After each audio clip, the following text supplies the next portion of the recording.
Do you believe that Ghana truly protects and invests in its own artists? No, because they've been looking at artistry form of endowment as a form of entertainment. After that, everybody goes home and no, because the artists are making hell of a money. If you look at what's happening in Europe and America and things like that, the associations that they have there, in America they have ASCAP, you go to Germany, they have GHAMRO, you go to England, they have PRS, and they are all protecting the musicians. The Copyright Society and all of that. But here you think we don't have that? No, the GHAMRO. GHAMRO, yes. They are jokers, man. GHAMRO, they are jokers at GHAMRO. Man, they are jokers. So we don't have a great copyright system here in Ghana. There's none? Let me give you an example. Please do. Let me give you an example. If you take a GPRTU and things like that, you know that they play music. Correct. In the buses. In the trotros, in the buses. Yes. And anytime that you use music for a commercial purpose, you have to compensate. GHAMRO is not taxing them. They are not going after them. Playing for free. Radio stations are playing for free. That's intellectual property. That's it. TV stations are playing for free. But we file here anyway with GHAMRO, so we pay what we have to pay and all of that. Well, thank you for that, though. Yeah, but you're saying that in the trotros, in our buses, in the hotels, in the beer bars. I mean, in the bars, if the nightclubs. If they are paying, musicians will never go hungry. So it's the system. It's the system. But GHAMRO is out there. They're saying that it's the copyright that they are collecting that body that is getting the funds. And haven't you received any royalty? They don't even call me. They've never called you. They play my music on the air many times, and they never said, okay. 36 albums. Yes. You've not been called to receive. A year, Mr. Ambolley, that's what you accumulated. That's what you made. No, help us understand. Have you ever been paid by, whether it was KOSGA or GHAMRO, no royalty? You've never been? I mean, being truthful to myself, I've received about 2 or 3 out of that. How much was that, roughly? Maybe like 100,000 Ghana cedis? Hey, that's a joke, man.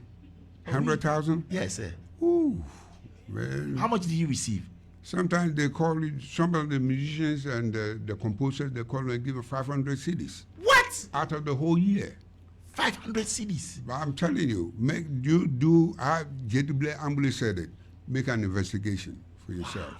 They play your music all over, sir. All over.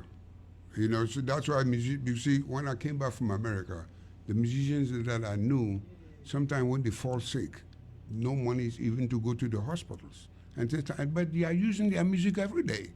So if they are being paid, that can subsidize them, subsidize their children and all that. But it's not happening. Would you want to give a word to the people at GHAMRO?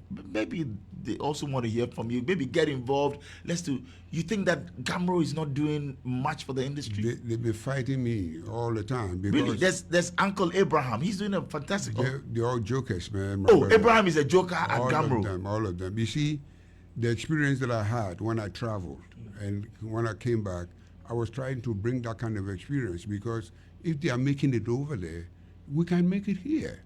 So what is stopping us from not being able to make it here? Would you one day want to be the GHAMRO president? I'm not looking up to that, but I want the structures to be in place. So you are still fighting them? Or I've just left them, because at this time of my age, man, I have to enjoy the rest of I'm not going to go and fight these guys who are always, paying people to write wrong things. GHAMRO, they are paying people to write what? Things about you? Wrong things. This is that Akoso Japan is always fighting them, because they are paying people to, deflate to the public. That's a serious allegation. Do you have evidence to back that? It is true. Whatever, say that Gyedu-Blay Ambolley said it on your show, because that's what they do. Yeah, but we dissociate ourselves from that, because we don't have any evidence to substantiate your claim. You're putting my name on it.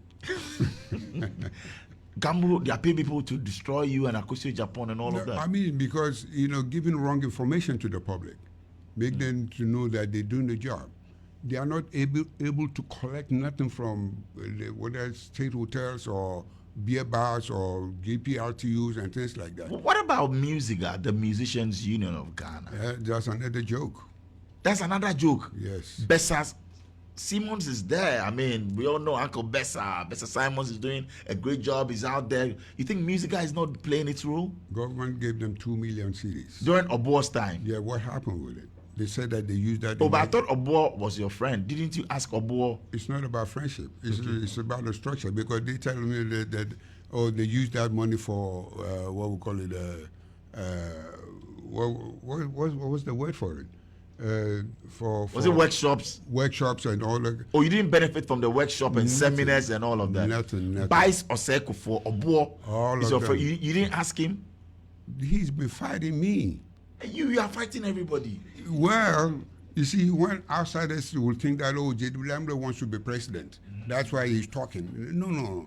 It's the structure. The structure has to be in place. That's it. So the 2 million, you didn't benefit? Nothing like that. Them that were surrounding Obo, they had some, loans and everything, given to them.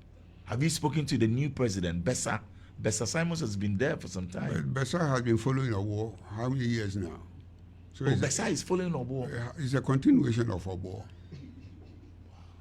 Because you see, when I was in Los Angeles, I was part of the Los Angeles Musicians Union.